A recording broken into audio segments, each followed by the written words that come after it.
by giving them the sustenance that they need.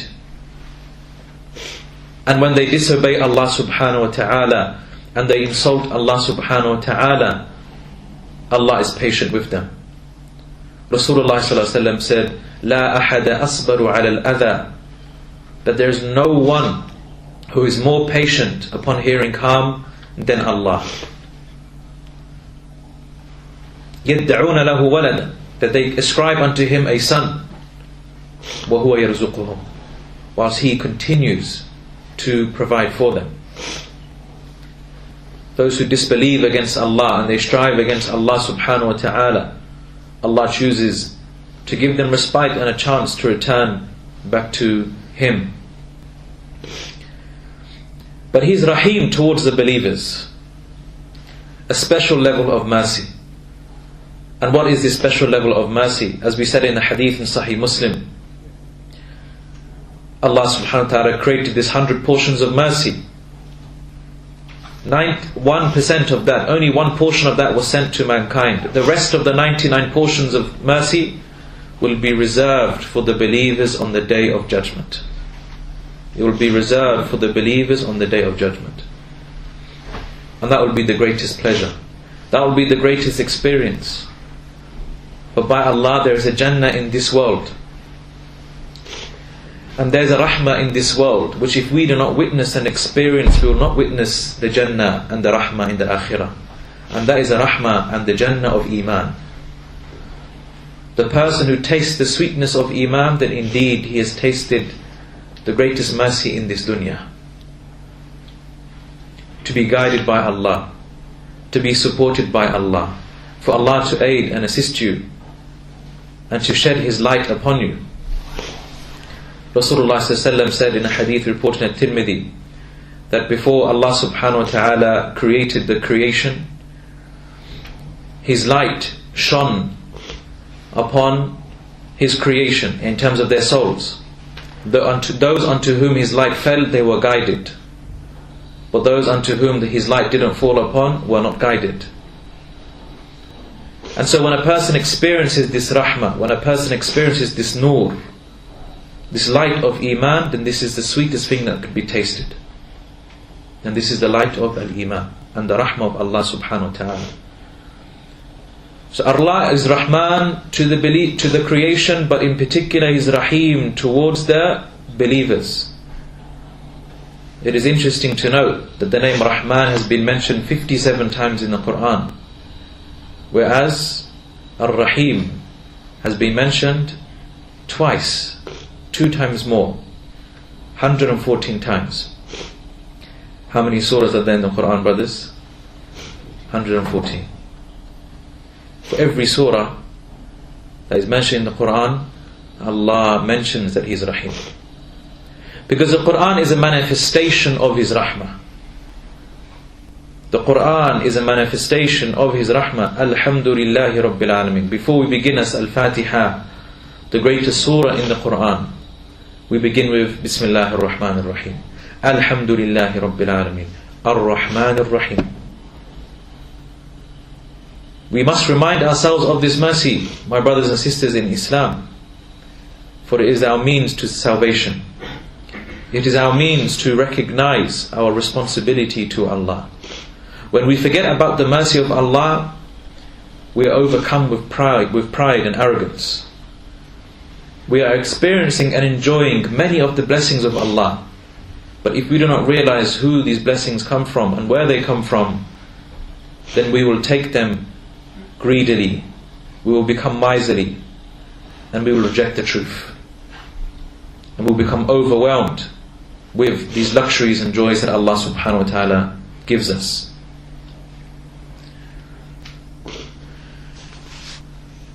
The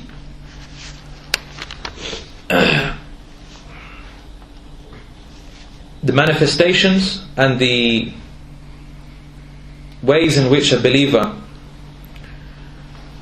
shows how he appreciates this rahmah of Allah, it should be manifested in a number of ways.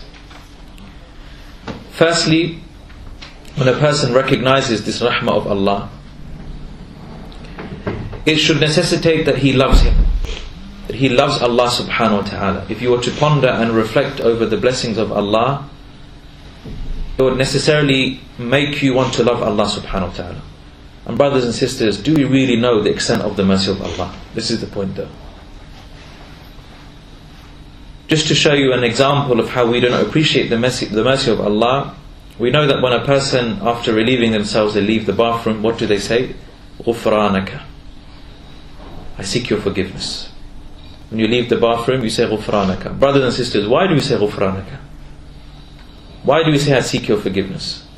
Some people might mistakenly think it's because we are not allowed to mention the name of Allah in the bathroom, so we seek Allah's forgiveness for that. To this we say no. Because Allah has told us not to mention His name when relieving ourselves. So why should we seek forgiveness from something which we are essentially commanded to do? We seek forgiveness, brothers, as many scholars have said, we seek forgiveness because this ni'mah, this blessing that Allah has given you, just to be able to relieve yourself, is such a big blessing that you can never thank Allah enough for this blessing. Imagine you were not able to relieve yourself. All that waste would pile up in your body and you will eventually die of internal poisoning. The urine and the defecation and the impurities, it would kill you. That blessing is such a great blessing. You can never thank Allah enough for that one blessing. So, what do we say?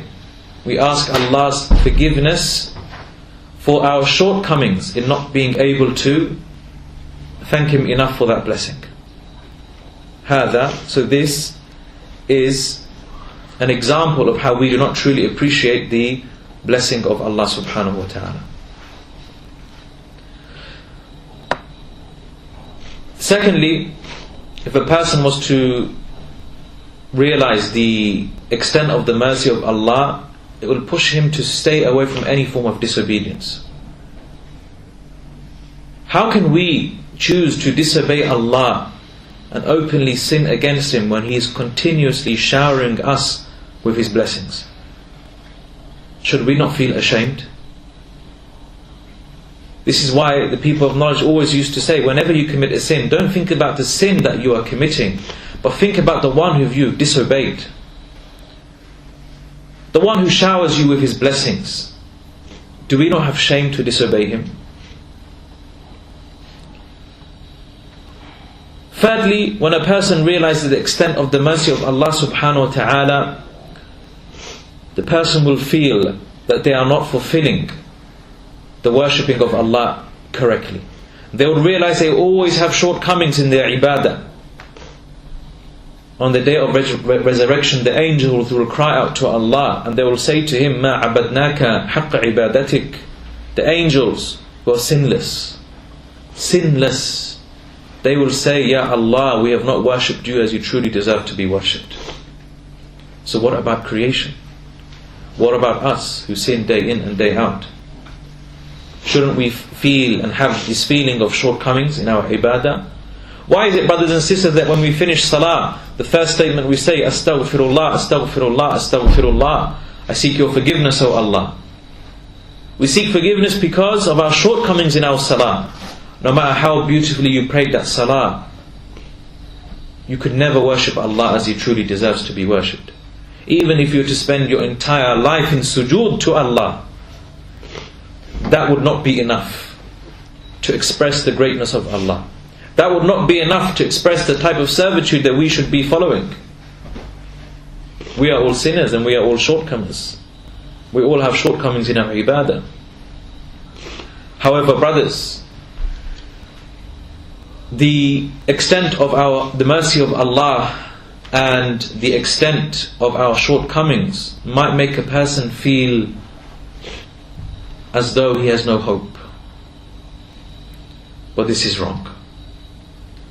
For even though we say that our ibadah, our worship will never be enough to fulfill the rights of Allah subhanahu wa ta'ala, Allah is still Ghafurur Rahim. He's still forgiving and still merciful.